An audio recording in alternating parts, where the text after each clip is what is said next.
धन्ना जाट का जन्म 20 अप्रैल 1415 को राजस्थान के टोंक जिले के धुआं कला नाम के गांव में एक सामान्य जाट परिवार में हुआ था। इनके पिता गांव के किसान थे, जिनका नाम रामेश्वर जाट था तथा इनकी माता का नाम गंगाबाई गढ़वाल था। धन्ना जाट एक उच्च कोटि के कृष्ण भक्त और कवि हुए। इन्हें धन्ना भक्त और धन्ना सेठ के नाम से भी जाना जाता है। धन्ना जी का जन्म एक सामान्य कृषक परिवार में हुआ था। इनके पिता मुख्य रूप से कृषि और गौ पालन किया करते थे। एक दिन धन्ना जी के परिवार के कुलगुरु, जिनका नाम पंडित त्रिलोचन था, तीर्थ यात्रा करके लौटे और कुछ दिनों के लिए धन्ना जी के घर पर ठहरे। पंडित त्रिलोचन शालिग्राम भगवान की सेवा किया करते थे। वे बड़े भाव से शालिग्राम शिला की सेवा करते, पुष्प अर्पित करते और उन्हें भोग लगाने के बाद ही भोजन ग्रहण करते थे। बालक धन्ना पंडित जी को ये सब करते हुए देखता था। उसे भगवान की ये सेवा बहुत पसंद आई। कुछ दिन बाद जब पंडित जी जाने लगे, तब बालक धन्ना जी पंडित जी के शालिग्राम भगवान के लिए जिद करने लगा, मुझे ठाकुर जी चाहिए, मुझे ठाकुर जी चाहिए। परंतु पंडित जी अपने ठाकुर जी छोटे से बालक को कैसे दे सकते थे। धन्ना जी को उनके माता पिता ने बहुत समझाया, परंतु धन्ना जी नहीं माने। अंत में लोगों ने पंडित जी से कहा, अरे ये तो बालक है, इसे शालिग्राम जैसा कुछ और देकर बहका दो। अगले दिन पंडित जी नदी में स्नान करने गए। वहां से वे एक गोल मटोल थोड़ा सा बड़ा काले रंग का पत्थर ले आए। तब वे धन्ना जी के पास आकर बोले, मैं तुम्हें अपने ठाकुर जी दे दूंगा, लेकिन मेरे पास 2 ठाकुर जी है, बड़े ठाकुर जी और छोटे ठाकुर जी। तुम्हें कौन से ठाकुर जी चाहिए? धन्ना जी ने झट से जवाब दिया, मुझे तो बड़े ठाकुर जी चाहिए। पंडित जी भी यही चाहते थे। पंडित जी ने धन्ना जी को वह बड़ा काला पत्थर बड़े ठाकुर जी बताकर दे दिया। ठाकुर जी को पाकर धन्ना जी बहुत प्रसन्न हुए। वे बड़े भाव से उनकी सेवा करने लगे। धन्ना जी गाय चराने खेतों में जाते तो ठाकुर जी को अपने साथ ले जाते। धन्ना जी की माँ ने उनको बाजरे की रोटी, साग, अचार और गुड़ खाने को दिया। अब धन्ना जी ने भी निश्चय किया कि वह भी पंडित जी की तरह ठाकुर जी को भोग लगाने के बाद ही भोजन ग्रहण करेंगे। धन्ना जी ने खेत में बहुत प्रेम से ठाकुर जी को पुकार कर भोग लगाया, परंतु ठाकुर जी भोग लगाने नहीं आए। धन्ना जी ने निश्चय किया, जब तक ठाकुर जी स्वयं प्रकट होकर भोग नहीं लगाते, वह भी भोजन ग्रहण नहीं करेंगे।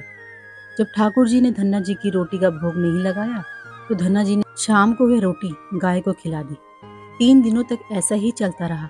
ना ठाकुर जी भोग लगाते और ना धन्ना जी भोजन ग्रहण करते। चौथे दिन धन्ना जी की माता जी फिर से रोटी लेकर आई।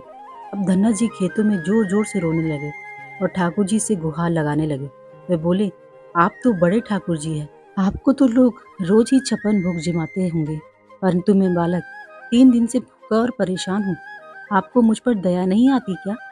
मुझ पर दया करके ही थोड़ा भोग लगा लो, जिससे मैं भी कुछ खा सकूं। पंडित जी ने कहा कि आपको खिलाए बिना कुछ नहीं खाना, इसलिए पहले आप खा लो, उसके बाद मैं भी खा सकूंगा। धन्ना जी के भोलेपन से की गई प्रार्थना सुनकर भगवान श्री कृष्ण साक्षात प्रकट हो गए। अपने ठाकुर जी को देखकर धन्ना जी बहुत प्रसन्न हुए। उन्होंने ठाकुर जी को माँ की दी हुई बाजरे की रोटी, साग और गुड़ खाने को दिया। ठाकुर जी बड़े चाव से रोटी खाने लगे। 4 रोटियों में से 2 रोटी ठाकुर जी ने खा ली। जब ठाकुर जी तीसरी रोटी खाने लगे, तब धन्ना जी ने उनका हाथ पकड़ लिया और कहा, सारी रोटियां आप ही खा जाएंगे, मुझे भी तो भूख लगी है। मैंने तो 4 दिनों से कुछ भी नहीं खाया। 2 रोटी आपने खा ली, अब 2 रोटी मेरे लिए छोड़ दो। ये सुनकर ठाकुर जी मुस्कुराने लगे और बची हुई 2 रोटियां धन्ना जी ने खाई। अब तो ये उनका रोज का नियम हो गया। धन्ना जी जब गाय चराने जाते तो खेतों में जाकर ठाकुर जी के साथ ही भोजन करते। एक दिन ठाकुर जी ने धन्ना जी से कहा, तुम रोज मुझे रोटी खिलाते हो, मैं मुफ्त में रोटी नहीं खाना चाहता, इसीलिए मैं रोटी के बदले तुम्हारा कोई काम कर दिया करूंगा। धन्ना जी ने कहा, मैं तो बालक हूँ, केवल गाय ही चराता हूँ, मैं आपको क्या काम बता सकता हूँ। ठाकुर जी बोले, मैं तुम्हारी गाय ही चरा दिया करूंगा। उस दिन के बाद से ठाकुर जी धन्ना जी की गाय चराने लगे। एक दिन धन्ना जी ने ठाकुर जी से पूछा, आप मुझे अपने हृदय से क्यों नहीं लगाते? ठाकुर जी ने कहा, मैं तुम्हें प्रत्यक्ष तो हो गया हूँ, लेकिन मैं पूरी तरह से तब मिलता हूँ जब कोई सद्गुरु की शरण ले लेता है। अभी तक तुमने किसी गुरु की शरणागति ग्रहण नहीं की है, इसलिए मैं तुम्हें अपने हृदय से नहीं लगा सकता। धन्ना जी बोले, मैं तो जानता ही नहीं कि गुरु किसे कहते हैं, फिर मैं किसे अपना गुरु बनाऊं? ठाकुर जी बोले, काशी में जगत गुरु श्री रामानंदाचार्य मेरे ही स्वरूप में विराजमान है, तुम जाकर उनकी शरणागति ग्रहण करो। ठाकुर जी के कहे अनुसार धन्ना जी ने काशी जाकर श्री रामानंदाचार्य जी की शरणागति ग्रहण कर ली। उस समय धन्ना जी की आयु 15-16 वर्ष के आसपास थी। श्री रामानंदाचार्य जी ने धन्ना जी को अपने शिष्य के रूप में भी स्वीकार कर लिया और उन्हें आदेश दिया कि अब तुम अपने घर चले जाओ।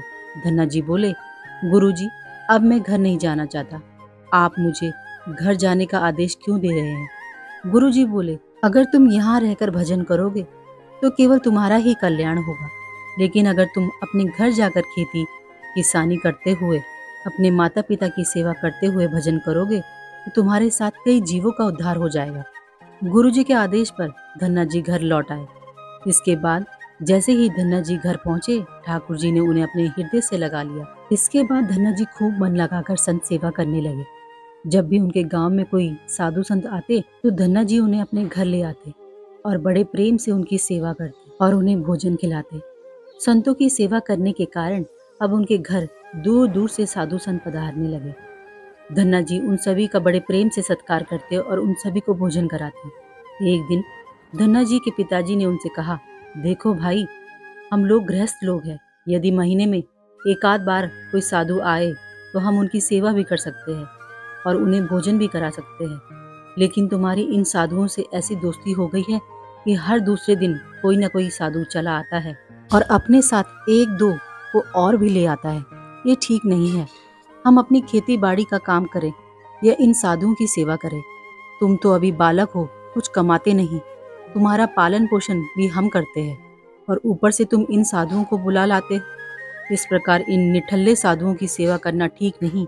इसलिए एक बात कान खोल कर सुन लो, आज के बाद यदि तुम किसी साधु को घर लेकर आए तो मैं उन्हें घर में नहीं घुसने दूंगा।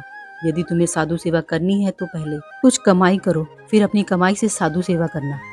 पिताजी की बात सुनकर धन्ना जी उदास हो गए और चुपचाप खड़े हो गए। तब पिताजी ने धन्ना जी को डांटते हुए कहा, आज के बाद किसी साधु को घर में लेकर मत आना और जाओ खेतों में गेहूं बोकर आओ। खेत तैयार है, बोरियों में बीज का गेहूं रखा है, इसे बैलगाड़ी में रख कर ले जाओ और खेत में बो दो। धन्ना जी ने बैलगाड़ी में गेहूं की बोरियां रखी और खेत में बोने चल दिए। धन्ना जी थोड़ी ही दूर चले ही थे, उन्हें मार्ग में 5-6 साधु संतों की टोली आती दिखाई दी। धन्ना जी ने बैलगाड़ी से उतरकर उन्हें साष्टांग प्रणाम किया। संतों ने धन्ना जी को आशीर्वाद दिया। पूछा, बेटा, इस गांव में धन्ना जी का घर कौन सा है? सुना है वो जगत गुरु श्री रामानंदाचार्य के शिष्य है और बहुत छोटी उम्र में ही उन्होंने भगवान का दर्शन प्राप्त कर लिया है। हम भी उनका दर्शन करना चाहते हैं। ये सुनकर धन्ना जी संकोच में पड़ गए और वे हाथ जोड़कर बड़ी विनम्रता से बोले, महाराज, मुझे ही लोग धन्ना भगत कहते हैं। संत बोले, भगवान ने बड़ी कृपा की, हम जिनसे मिलने आए थे वे यही मिल गए। निश्चित ही आप ऐसे ही भक्त हैं जैसा आपके विषय में सुना था। कितनी विनम्रता है आप में। चलिए आपके घर चलते हैं, वहीं बैठकर आपसे चर्चा करेंगे। धन्ना जी ने सोचा, अभी पिताजी ने साधुओं को घर लाने के लिए मना कर लिया है।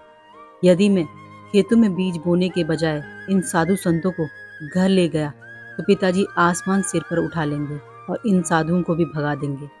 तब धन्ना जी कुछ विचार करके बोले, महाराज, अभी घर पर कोई नहीं है, मैं भी खेतों की तरफ जा रहा हूँ, आप भी मेरे साथ वहीं चलिए। संत बोले, ठीक है, हमें तो आपसे मिलना था, अब आप जहाँ चले वहीं हम चलेंगे।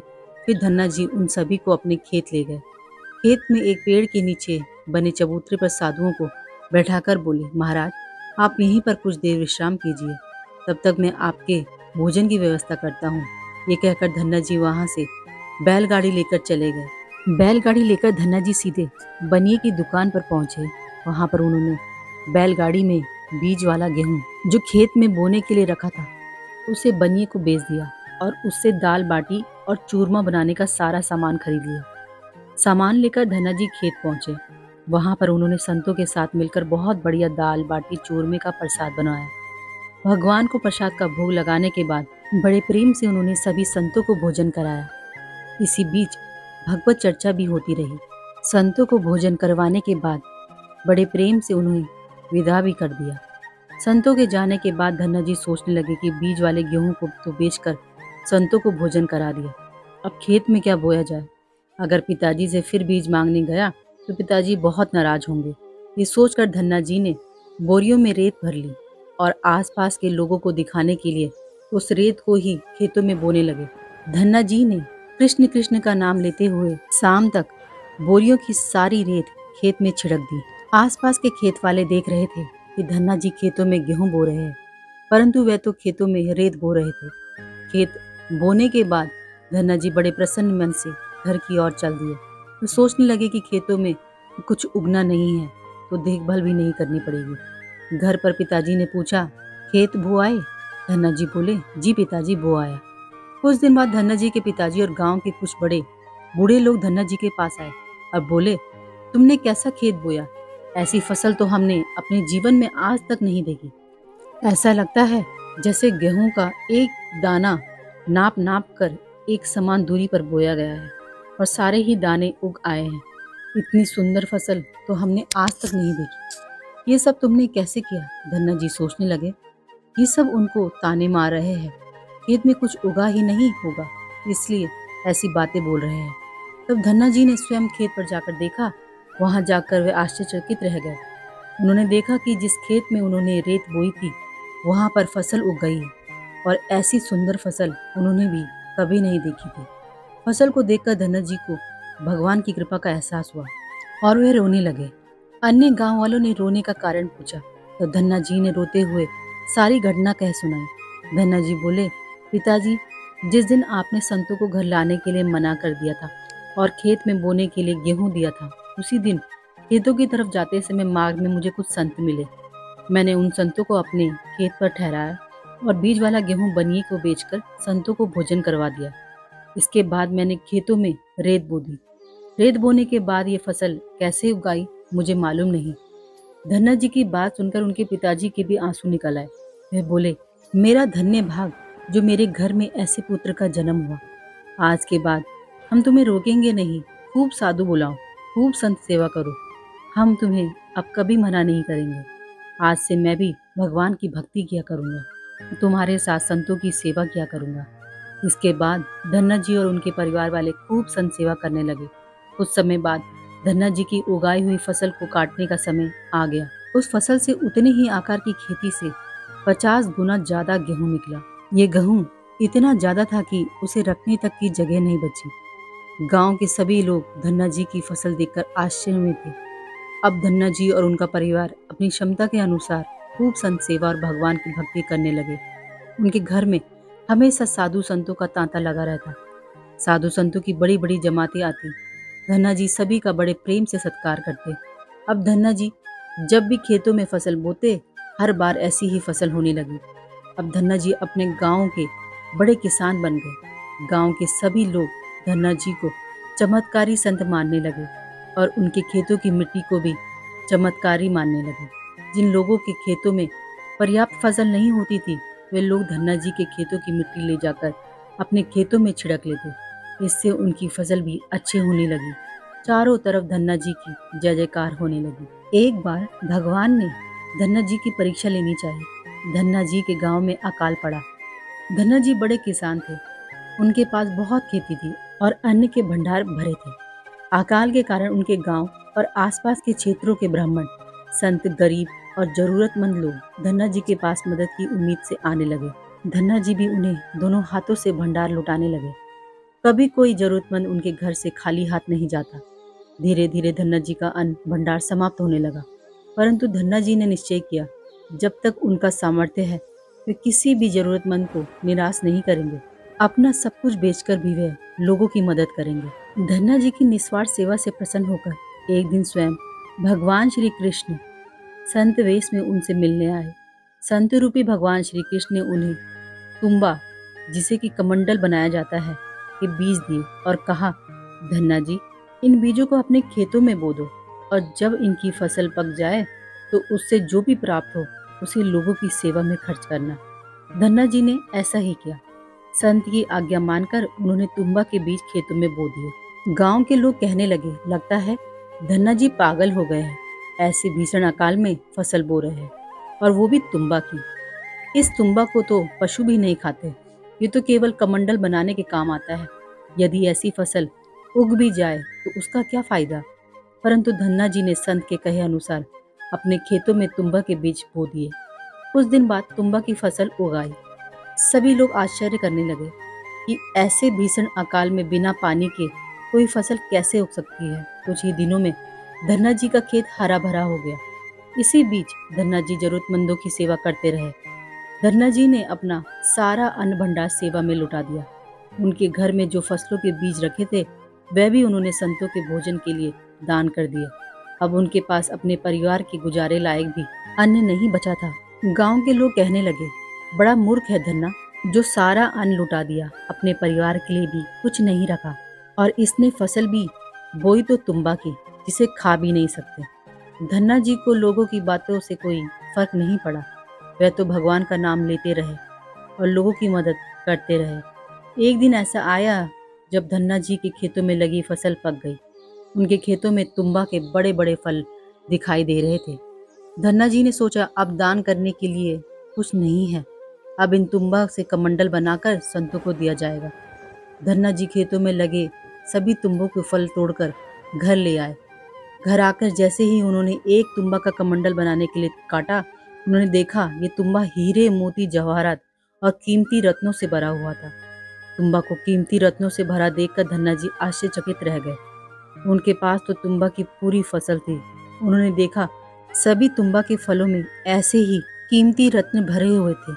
अब उनके पास इतने कीमती रत्न और जवाहरात हो गए थे जितने किसी राजा के पास भी शायद ही होंगे। इस चमत्कार को देखने के बाद धन्ना जी को उन संत की याद आई जिन्होंने उन्हें तुम्बा के बीज दिए थे। उन संत ने कहा था कि इस फसल से जो भी प्राप्त हो उससे लोगों की सेवा करना। अब धन्ना जी उस धन से लोगों की सेवा करने लगे। उस समय वह अकाल कई वर्षों तक चला। उस समय धन्ना जी ने अपने घर में और आसपास के सभी गांवों में लोगों को भोजन करवाने के लिए भंडारे शुरू करवा दिए। आसपास के सैकड़ों गांवों के लाखों लोग वर्षों तक धन्ना जी के भंडारे में तीनों समय भरपेट भोजन किया करते थे। धन्ना जी ने अपने जीवन काल में उस धन से कई मंदिर, बावड़ियां, तालाब और धर्मशालाएं बनवाई और हर तरह से साधु संतों और लोगों की मदद की। इस तरह लोग धन्ना जी को धन्ना सेठ कहकर बुलाने लगे। धन्ना जी जैसा धनी आज तक कोई नहीं हुआ। वे धन और मन दोनों से धनी थे। आज भी उनके ही नाम से अत्यंत धनी लोगों को धन्ना सेठ के नाम से बुलाया जाता है। जय श्री राधा, जय श्री हरिवंश।